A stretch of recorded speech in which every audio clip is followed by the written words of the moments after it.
안녕하세요. 경제 읽어주는 남자 김건섭입니다. 오늘 KPC는 경제계의 대가, 이분 없으면 경제가 안 돌아간다. 최양호 고모님을 모셨습니다. 인사 한번 부탁드립니다. 반갑습니다. 네. 최양호입니다. 이제 내가 호를 바꿨는데 그거를 네. 얘기를 안 해주네요. 호 바뀐 호가 어떻게 예, 됐습니까? 백신 최양호 선생님. 백신? 예. 예. 경제의 사실 백신. 예, 우리가 네. 경제 면역력이 굉장히 떨어졌었잖아요. 네, 네, 그 네. 사이에 이번에 코로나가 왔는데 네. 야 이거 백신 개발되기 전에 이게 터져서 네. 우리 김각석 실장하고 지금 우리 방송한 지 굉장히 오래됐는데 네. 둘이 한번 좀 백신 한번 만들어서 이게 치료제가 있어야 날 거 아니에요. 경제 백신. 예. 야. 그래서 이제 백신을 맞으면 네. 코로나19가 이제 지나간 이후에 네. 우리가 어떤 것들이 오더라도 네. 좀 우리가 이 경제적 면역력을 높여서 네. 한번 나가보자. 그게 오늘 방송 주제 아닐까요? 네, 맞습니다. 네. 어, 근데 이제 제가 코로나가 끝난 다음에 바뀌신 건 하나 있는 걸로 내가 들었는데. 바뀐 거요. 예. 어떤 김광 거? 실장. 제가 뭐 얘기했을까요? 클럽 안 다닌다며. 나도 콜라텍 끊었어요. 그러니까 자, 뭐 이런 스타일이셨어요?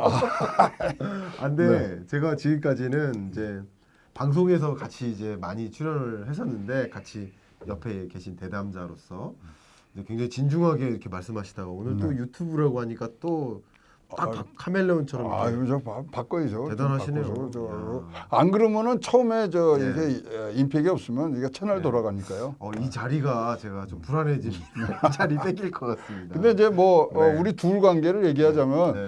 이 방송하면서 이렇게 합이 잘 맞는 사람이 별로 없거든요. 잘 맞아요. 아 그래요? 예, 그래서 뭐 왜 이분이 이런 네. 얘기를 하는 것까지 이제 속속들이 우리가 알기 때문에 아. 오늘 진행을 좀 잘하세요. 예. 그냥 뭐 똑바로 하도록. 우리가 알고서는 안 당하는 사람이니까 예.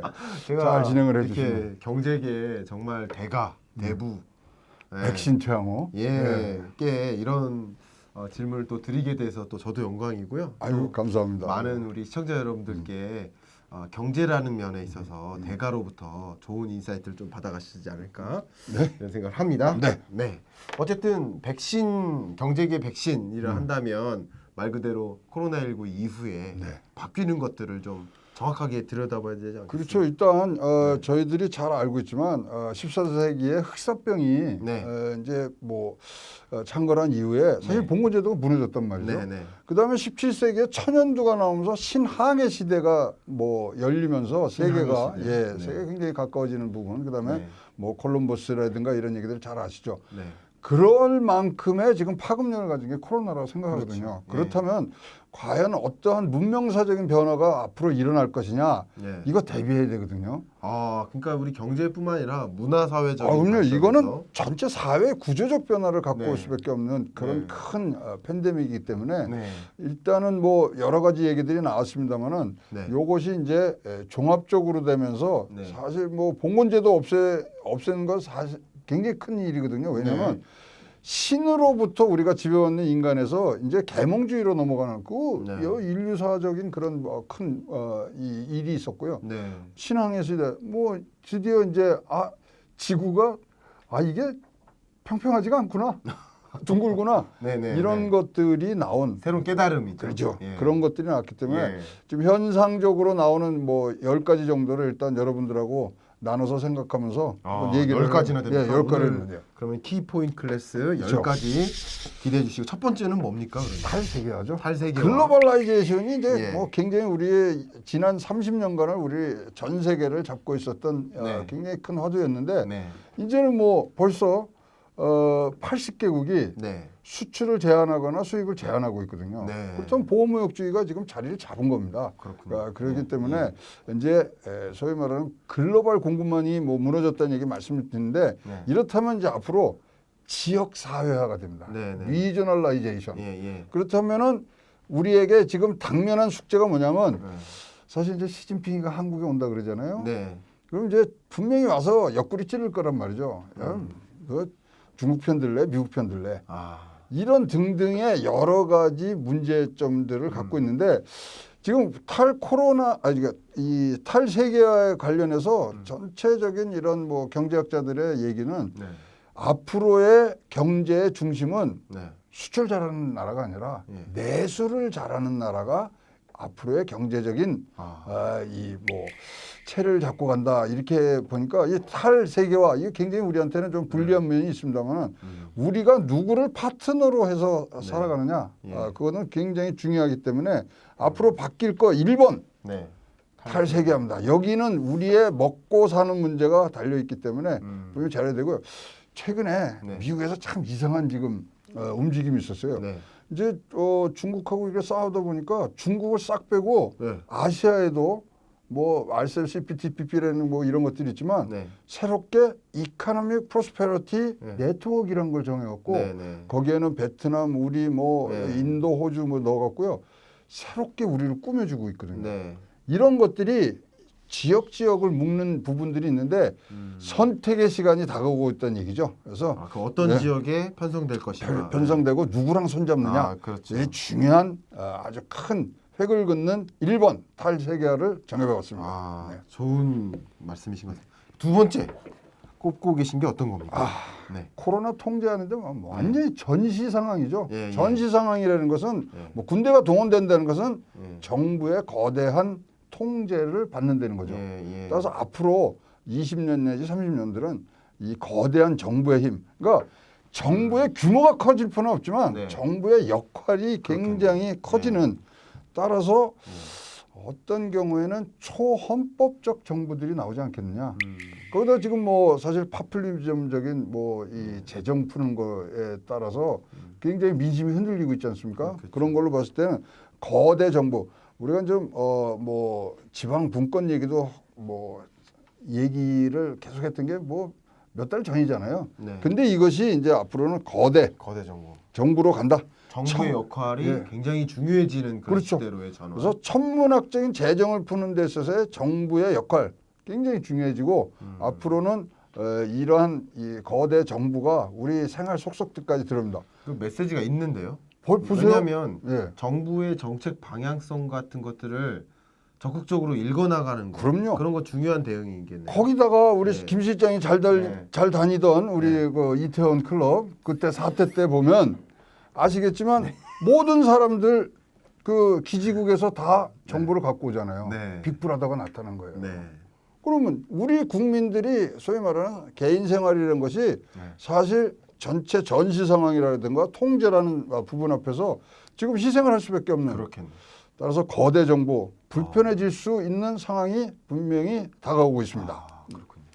이 세 번째로 지적하신 그 코로나19 이후의 모습은 네. 또 저성장 고착화라고 하셨는데요.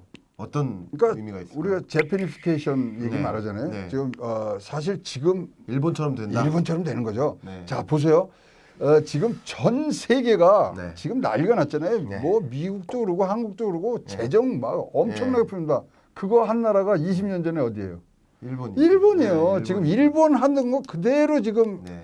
할 수 없이 합니다. 이건 할 수 없이. 이거마저도 안 하면 너무 무섭습니다. 네, 너무 무서운 얘기죠. 그래서 이렇게 재정을 풀더라도 민간이 돌지 않는 부분들이 나오기 때문에 저성장이 굉장히 정부 역할은 거쳐간다. 커지는데 그렇죠. 저성장 고착화되고 더더군다나 디플레이션 상황까지 그렇죠. 거의 가깝게 오고 있기 때문에 네. 이 저성장 고착화된 이 경제하에서 빠져나올 탈출구가 거의 없는 상황. 없죠. 거기다가 이렇게 하면 물가 하락에다가 성장까지 떨어지는 우리가 잘 알고 있는 스태그플레이션이 이제 오는 부분. 거기다가 이렇게 해서 자꾸만 돈만 풀면요 국가 채무만 높아져요. 네. 그래서 그렇죠.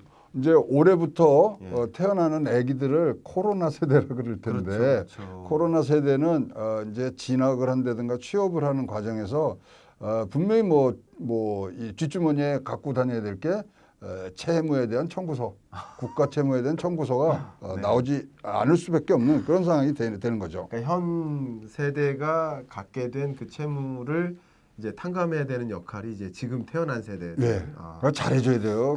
그 친구들한테. 잘 좀 부탁드리겠습니다. 미리. 네. 20년 후에 이 영상을 보실 거라서.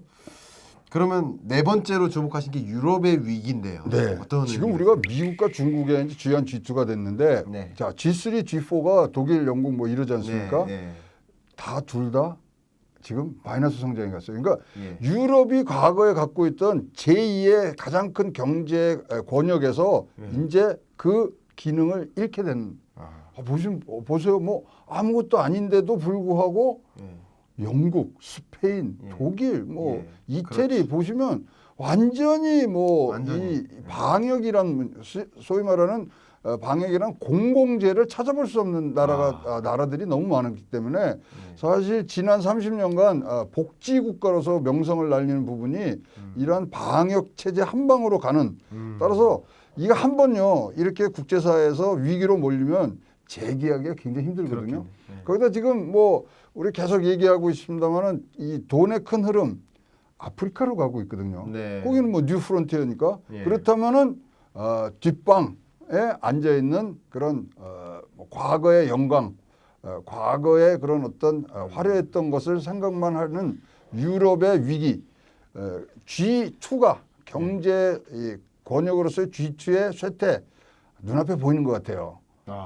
그리고 뭐 이태리 같은데 보면은 요번에 뭐 사실 많은 이런 코로나로 인해서 희생자들이 많이 나오고 확진자들이 많지만 뭐 들리는 얘기는 그렇습니다. 이태리가 사실 1대1로에 유럽에서 뭐 최초로 거기를 받아들인 나라인데 실질적으로 거기서 일하는 근로자의 대부분이 중국에서 왔다는 거예요.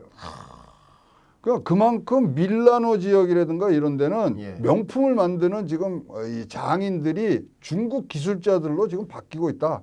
그러니까 뭐 우리 명품들 좋아하시는 우리 여성분들 많이 계시지만 메이드 인 이태리라도 메이드 바이 차이니즈입니다.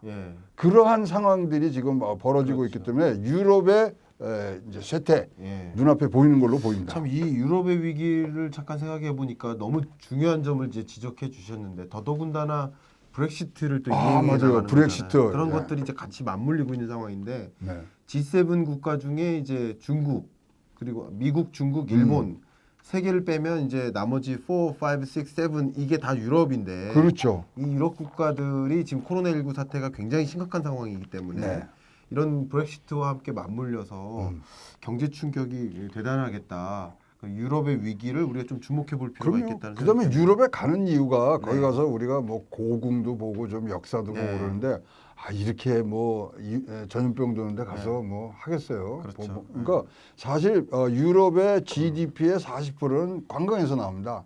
거기가 몰락된 거 이거 회복하려면 10여 년 이상은 걸리기 때문에 유럽의 위기 굉장히 지속될 가능성이 높다 이렇게 보여집니다. 네, 오늘 이 포스트 코로나 바뀌는 것들 10가지를 알아보고 있는데 그 중에 이 첫 번째 시간 마지막 5번째를 좀 여쭤보고 싶어요. 5번째가 이제 중국의 중국이 기로에 섰다라는 말씀이신데. 근데 어떻게 보세요? 중국이 이번에 차고 나올 것 같아요. 이제 뭐 양에도 연다 그러죠. 뭐 사실 가장 먼저 했기 때문에 가장 빨리 지금 뭐 탈출하는 모습을 보여주는데 치고 나갈까요? 중국이? 중국은 어쨌든 이것을 기회로 잡아갈 수밖에 없는 상황인 거죠. 그래서 사실 중국도 기회예요. 여기서 차고 나가고 그 어떤 회복 과정이 굉장히 깔끔하게 진행된다면 실질적으로 세계적 영향력이 증대될 수밖에 없거든요. 오히려 더 증대될 그러면 G1과 G2가 붙는 거고 특히 이번에 지금 이제 뭐 계속 정부에서 발표를 하고 있습니다만은 이번에 중국에서 어마무시한 경기 부양책을 내지 않습니까? 근데 뭐 경기 부양책 내는 거 다 놀란 얘기는 아니지만 이 경기 부양책에 들어가는 돈을 중앙 정부가 발행하는 디지털 화폐로 하겠다는 거예요. 그렇다면 자기네들이 기축화폐를 하는 거죠. 자, 우리나라에서도 이제 뭐 거기 에너지망이라든가 디지털 인프라 짜는데 우리나라로 들어가는데 그 대금을 자기네 중앙정부에서 발행한 디지털 화폐로 준다. 그러면 우리가 받아야지 어떻게 해요?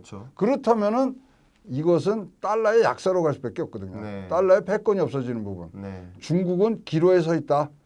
기축 통화의 이동까지 벌어요. 그러니까 지금 뭐 간단한 일이 아니에요. 이건 진짜로 뭐 굉장히 중요합니다. 근데 더 놀라운 일은 중국이 일어설 수 있는 힘이 어디서 나면 내수가 좋잖아요.